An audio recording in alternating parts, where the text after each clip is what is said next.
Okay, we're going to talk about the audio wiring. Today we're going to be using the Planet Waves pedal board kits. These come pre-packaged, and as you open it up you can see it includes a length of cable about 10 feet along with 10 of these right angle connectors. They also sell 1/4-inch connectors, as you can see here in the photo, various different types. So you do have other options, but they don't come bundled in the kit, just the right angle ends. In addition to that, you have this little black thing here, which is basically just a cable cutter. And these are completely solderless. You can use switchcraft or Neutrik ends if you want, and a soldering iron, and come up with your own cables, or you can use George L's cables or any of the various different options. You don't want to use cheap cable. Use a good quality cable because your signal's flowing through this, and your chain is only as good as your weakest link. I like these. They're easy to use, very easy to assemble, and we're going to discuss how to assemble some of these cables right now. Basically, you take a length of the cable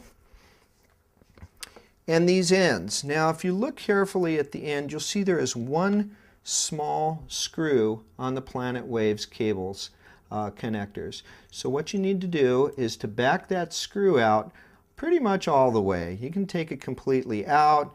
The idea is to make sure that nothing is impeding the hole here. So you've backed it out far enough that you can get the cable in there without running into the screw itself. Then you're going to push the cable into the actual end, and you'll feel a little resistance at first. Push hard and you'll notice that it's gone in quite a bit more. So make sure you get that in there real good and snug. Give it just a little bit of a twist to make sure you've seated it, and then you just tighten this set screw down while holding the cable in place.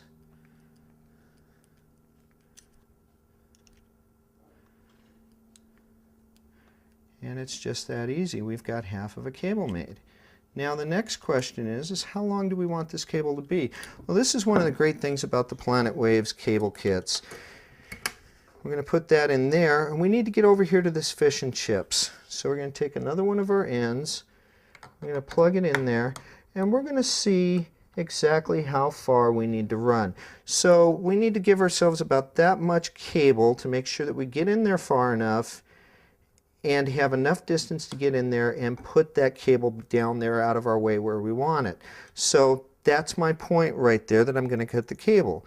Now you open up this handy little cable cutter that they give you, and be careful, there's a razor blade inside here. I'm going to put it right at the spot where I want to cut it and just push down, and that cuts our cable right in half. It's that easy. So now, just to make it easier, I'll take these both off of here. I'm going to back out the set screw.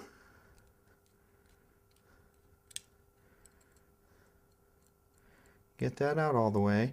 I'm going to give some thought here to the angle that my cable and my connectors are going to be. In this particular case, this is going to be going down this way, so I can put my cable together like this.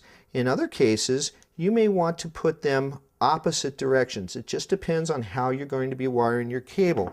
For example, if we look here at the Planet Waves tuner going into the Behringer, the cables are going opposite directions, and I did that intentionally so that I'm not twisting the cable or putting any undue pressure on it, and it plugs in straight and easy. And we're going to finish the cable from the Behringer into the Dan Electro, and again, in this particular case, they can both be facing the same direction.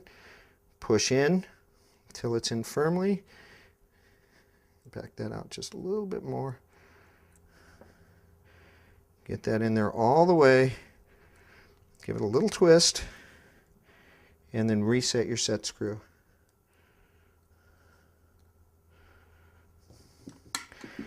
And the last step, once you get that set screw in, you think, okay, my cable's done.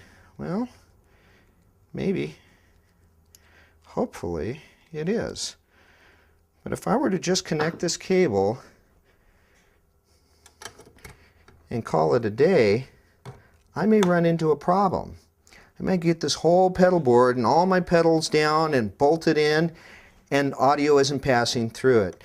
You can save yourself a lot of hassle by getting a simple volt-ohm meter. This is just a pocket model from Radio Shack, and I'm going to set it to continuity testing. That tells me that signal is passing through. So what I'm going to do is I'm going to go to the sleeve of my 1/4-inch cables and go there and there. If I get a tone, I've got signal going through there. Now I'm going to do the same thing at the tips. I have signal, and I'm going to just check over here on the ground to make sure it's not accidentally shorting out to both. That tells me I have a good cable. I can use it in the assembly of my board without having to worry that it's not going to pass audio through there. And that's it. That's how we build the cables and install them onto the board.